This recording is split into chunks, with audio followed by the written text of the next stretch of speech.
Afternoon. It's so incredibly nice to be here today and talk about this specifically, the new page transition API. So I work as a design engineer, and for me this is incredibly exciting because I think it's what we need, this API, to make so many of our web experiences feel more intuitive and sort of native-like. And it's not overly complicated. It kind of works.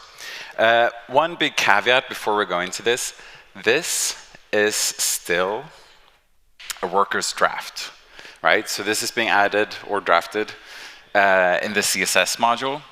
And it even says here, like, don't speak about it in any other way. Please point this out. So I'm trying to point it out. So that said, any of this can change at any time. And this honestly made me super nervous to even make this talk because it's like, at one point, this stopped working in Canary, but it actually works in Chrome right now. So if you have the latest Chrome or a few versions back, so 104 or later, this is available behind the document transition flag. You can enable it there today and try it out. The spec is being drafted at GitHub in the shared elements transitions repo, which is also what it's often called. So what is it even doing? What is this API? Straight just quoted from the VTC draft. Shared element transitions is a set of API that allow DOM changes to smoothly animate between states. So we have a ton of ways to animate things today on the web, right? We have CSS animations, we have the Web Animations API, but it can be incredibly tricky, especially if you don't have a React app or something. Like I work at GitHub, we have a Rails app, a lot of things we do in React too, but most pages are Rails. So creating a smooth transition between two Rails pages is incredibly difficult, and that's the type of problem that these APIs try to solve. It makes it more easy. So this API, the goal for it is to work for both single-page applications, but also for multi-page applications. Right? So currently, in its current form in Chrome, if you try it right now, it only works for SPAs. But the point is for it to work for MPAs as well as SPAs. Now, just to anchor sort of what could we do, here's an example. If we have a page and we have a menu that we want to present, like this, if you press the icon, it would be nice with an animation to really show like where is it coming from, what is it doing there. So rather than just snapping like back and forth like this, we could just animate it in from the side, right? And then when you dismiss it, we animate it away. With this new API, what you do is you do this. You start by creating a document transition, right? And then you run the start method, and then you do some updates to the DOM. And that's actually it. That works. That's going to crossfade between your old state and your new state, which honestly I think is mind-blowing. So what happens is that when you call start, first what happens is that you capture the current state of the page before you change the DOM. So this could be adding or removing elements, it could be adding or removing classes, or straight up replacing the entire DOM with a new document, right? Anything. But you capture the state before, and then when the callback is called, you update the DOM, right? And then it's going to capture the new state after that. So during the transition, what you have is actually a couple of pseudo elements. Right? So you have the HTML doc, and attached to the HTML document, the document element, at the very top of your page, you have a series of pseudo elements. So you have a container and then an image wrapper, but the two most important things here, you have an outgoing image and an incoming image. The incoming image is your new state, right? And that's a live representation. But the outgoing element is actually a screenshot. So it captures a screenshot, that's the old state, and then you get a live representation that you can basically treat like an image, but it's a live representation, and that's your new state. So this is incredibly cool, and you can then, of course, animate these pseudo elements with CSS, just regular CSS. So that can look like this. It's a really long selector. Other than that, it's really nice. So you can have this page transition, incoming image, root. We're going to talk about what root means in a second. But for now, you just leave it at that. That's the incoming image. And here we define two different animations. They're going to run in parallel, so both a fade-in animation, but also a slide animation. And then for the outgoing image, we have fade out and slide to the right. So they're basically changing places, these two.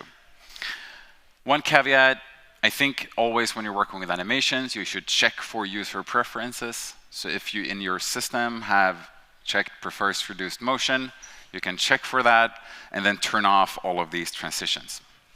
You can also, if you work with this, you put this in production, which I wouldn't do now, you can check for the feature and check if create document transition exists. If it doesn't, you can just update your DOM. If it does exist, you can create your animation. Now, this entire presentation, which is sort of why I'm so nervous, it's a live demo and it's running on page transitions. So like everything, as soon as something changes, that's a page transition.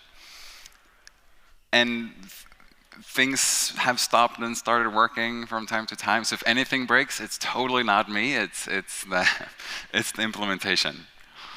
So every animation here is driven by the page transition API. Here's the last slide. So it's actually Markdown, and then that's the text at the top. And then this is the animation that actually runs. So I want to make this presentation work eventually with MPAs. So I want to do something very static. So it's just Jekyll with some interceptors to make it into an SPA. So I just fetch the next HTML page. It's just static. Replace the entire DOM with that, and then the animation runs. So what's cool about this, if we think about so we have one old representation, that's a screenshot. We have one new representation, and that's the live representation of your page. That means that you can actually inline styles. If you don't want to have everything in your style sheet, you can inline the animation styles that are going to run in the transition in the new document, which is really cool. So that's what we're going to do a lot here, actually. Everything is not shared between a file. A lot of things are embedded. So we have moved just slightly sideways. We can, of course, move completely to the side. And here, what we're doing is, I mean, we can move back too. I think it's pretty cool. What we're doing here, we're just translating 100%. So we're translating the entire document, which is going to be as wide as the viewport. So the important thing here is translate X 100%. So that's going to, from outside of the document, translate in to 0. And then the other view is going to do the opposite. It's going to start from the outside in, or sorry, inside and go out. Now, we can translate in any direction, right? We can move vertically instead. Then we just change it to translate Y. We can go both directions if we so want, which is really nice. Thank you for the sound effects. But this brings me to not getting overly excited, which I got very quickly when I worked with this. So just what is a meaningful animation? What do we need to make something a meaningful animation? By default, we crossfade. Crossfade, I think its biggest meaning could be potentially that you have higher perceived performance, right? Because it feels smooth, but it doesn't give you much. So I think you need to consider the action that's being performed to animate meaningfully, which can be kind of tricky sometimes, right? Because it could be that we have two states, and depending on how we travel between those two distinct states, we actually have to run different animations because the action that takes the user from one to the other is different. So in this instance, it's very easy. I mean, an easy example. Here I have slides. Depending on which direction you're coming from, they should animate in from different directions. Right? So if I go backwards, it should feel like we're going backwards. And if I go forward, we should feel like we're going forwards. What we need to do to make that work, because we basically have a view that can appear from either the right or the left, we need to know which directions is coming from. We need to be able to pass context to the CSS animation. Right? We can do that in a few ways. One is to, in JS, look, will we navigate back? And if so, we add here a class, just back, to the HTML document, right? So at the very top, then we create the transition, we change the HTML, and then we remove the back class again. That's going to make the transition look like this while it's happening, right? So we have the HTML element, it has the class of back, and then we have our pseudo elements, which means that we can target them with that state or with that context. So here, in this presentation, when I'm going back, I have a back class, and then the animation runs in the other direction. Pretty simple. Sometimes you're adding an element and then removing it again, and then you can't just like slide the entire screen, right? That wouldn't work. So if we do this, if we look at this again, we add the menu, and then we take it away. And we add it, and we take it away. We want to animate just that single element, right? The menu, the modal, not the entire incoming or outgoing page. So this is where it feels like the idea of a screenshot can break down. You're like, oh no, the entire API is based on this. No, it's fine. So we can extract an element, any element on the page, by setting a page transition tag on that element. So here we have our menu, and we set the page transition tag. We also have to set contain paint. This is going to be relaxed, so in the future, the spec aims for that you only have to set contain layout, but right now we have to set contain paint, so we set contain paint. I'm not going to go into detail to the contain spec. It's new, it's exciting. There are some potential performance wins while playing around with contain, but we have to set contain paint right now. And then we get this. So the menu here, as you can see, is added to the pseudo elements that we can animate. And the outgoing image, still there, it's a screenshot without this element. So we have basically gained another screenshot, and we can animate those two independently. When we're animating out, likewise, we have the pseudo element outgoing image. That's specific for the menu. All right, and then we can just say, when you animate in, slide from this direction. When you animate out, slide from this direction. And this is where the brackets come in, right? So you use this to select your element that you want to animate, menu in this case. So you name them with page transition tag. That tag can be anything. It can't be none, but it can't be anything other than that. And then you use the same name here to target that animation. We can take the meaningful step one step further by combining these two. So for example, if we have an alert or an action that someone needs to take. So are you sure that you want to perform this action? We have a cancel and we have a perform action button. I think it's incredibly nice if you cancel this modal, we have a distinct animation for that. So in this instance, it shrinks away, as if like you're removing it, like no, cancel, right? It goes away. But we could also have a distinct action for if you perform action, if you say yes, execute, do it, then we enlarge it and show that clearly we're giving your feedback that you did accept. This is especially, I think, useful if you're using keyboard shortcuts or accidentally press enter or escape or something, and you don't actually know what happened. Then you can enforce that action that just happened through this animation. So this is what I usually refer to as action-driven animation. You always rely on the action to define the animation, not just the state change. So we can do this in this instance by looking at the modal. So we name it modal with page transition tag. We do contain paint. By default, when it's coming in, we fade it in and scaling in. Right? So that's not going to change. It's going to be the same for both of these representations. We define that animation. But then we can, in JavaScript, look at what's happening. Are you actually canceling? Or are you doing something? And then we add a corresponding class to the HTML element, and then we look for that while targeting the modal. So if the HTML document has a class of cancel, then target the modal, and then we fade it out, away, and shrink it. On the opposite then, if you're executing, if you're accepting, if you're running that action, we can target it again, and we have a different animation that instead scales it up and fades it out.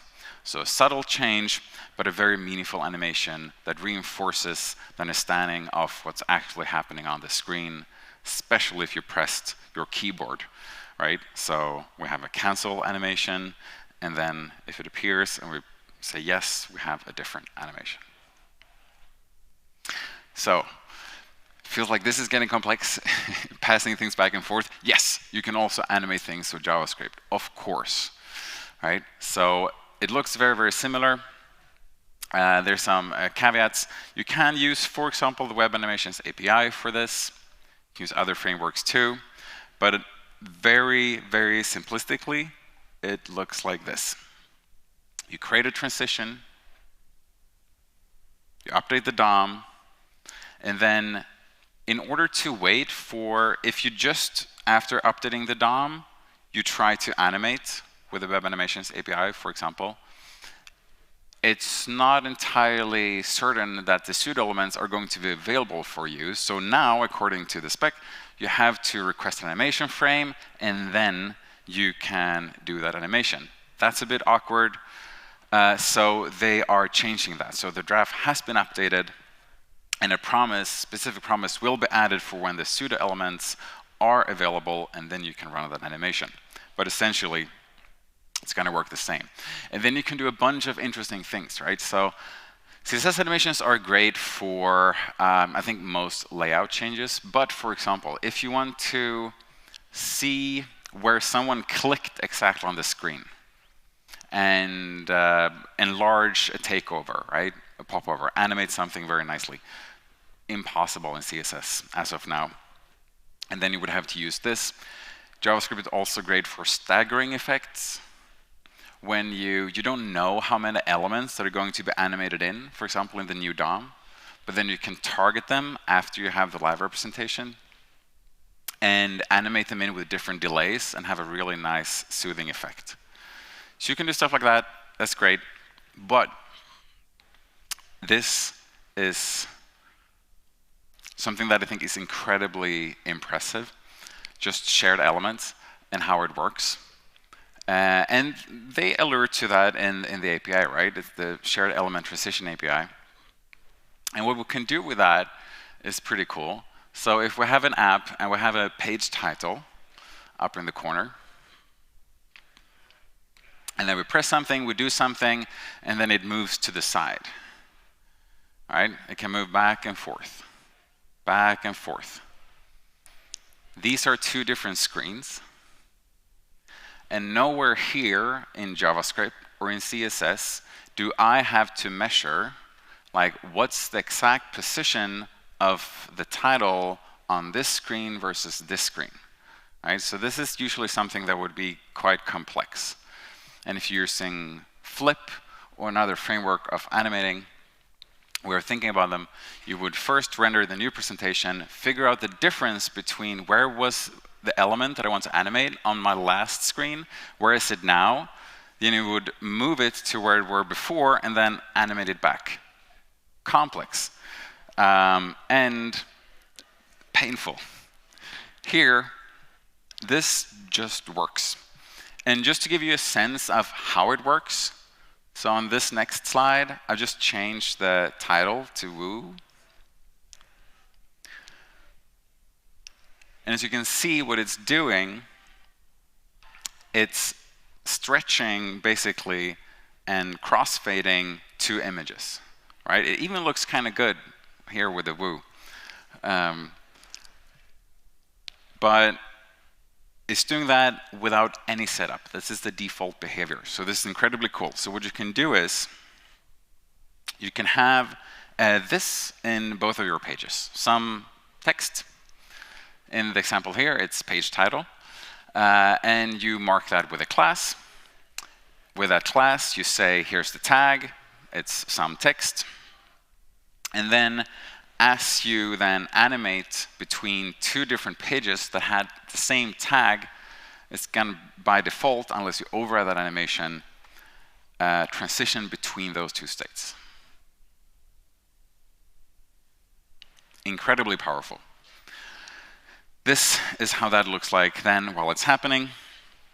You have both representations. You have some text at the bottom here, both in the outgoing image as its own screenshot, but you also have that in the incoming image, and then they crossfade and stretch and move them.